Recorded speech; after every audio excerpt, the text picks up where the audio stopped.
Now he's stuck here. He came here by New Jersey Transit train. On these tracks, now 6 feet underwater. Now he's looking at a real expensive alternative ride home. And those rushing rapids right next to the railroad is the normally serene little stream called the Aspen Creek, now carving a path of destruction through Trent. Here, hitting an auto body shop, and then the house right next door with a devastating body blow. Blow a acid bar down there, it's pushed cars together. I mean, this water's moving pretty good. In New Jersey's capital city, Steve Healy, Fox 29 News. Emergency responders across New Jersey have rescued well over 100 people from waterlogged homes, including infants and a wheelchair-bound elderly woman, with rivers rising several feet over flood stage in the aftermath of Hurricane Irene. In Vermont, bridges and roads have been washed away in a storm described as the worst in a century. I didn't think this would ever go up. I didn't think the water would ever get that high. In East Haven, more than 24 homes were destroyed or will have to be torn down because of heavy damage. It's destroying itself right in front of your eyes. On North Carolina's Outer Banks, cleanup and repairs are underway, with hopes of salvaging the end of the summer season. We need to get over it. It's not just a matter of the business anymore. There are 200 employees. Their lives all depend on tourism. At least 40 deaths have been blamed on Irene, and roughly 3 million people are still without power in 13 states. This is going to push some people over the edge.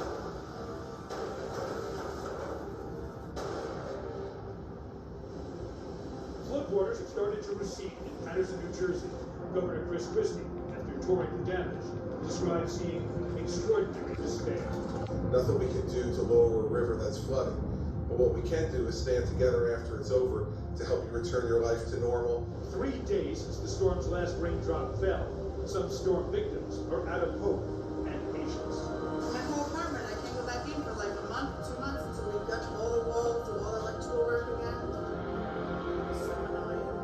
The federal government today declared New York State a major federal disaster, which paves the way for money from Washington. We will be helping you with this recovery and bringing this community back to where it was before. National Guard helicopters continue to airlift food and other supplies to a dozen towns cut off by the floodwaters.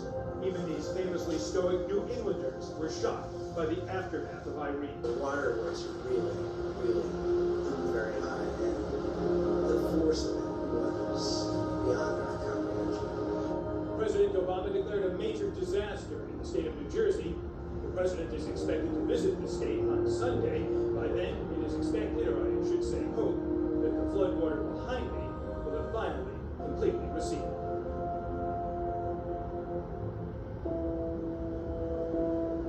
When floodwaters inundated farmland in the Northeast, the soil, along with the crops, livestock, and farm equipment, was washed away or contaminated in ways never seen before. I didn't know cows were swimming, but our cows were swimming, floating. And where was the water line? Show me up here. On this transition barn, the water was to the bottom of the rafters on that ceiling there. David and Denise Lloyd own and operate Maple Downs Farm in Middleburg, New York, and suffered $1 million in damages when floodwaters engulfed their barns and swallowed their cornfields, actually changing the physical composition of the ground. The pH is way high. I mean, you need a neutral soil to grow crops.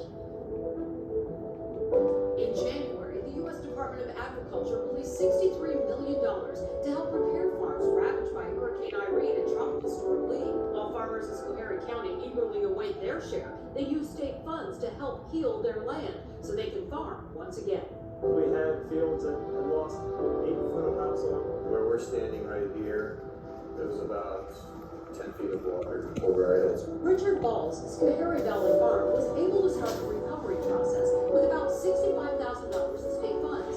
Mother Nature finally giving these farmers a break, providing a mild winter with little snow from the cleanup. When the weather breaks here, we have this fun.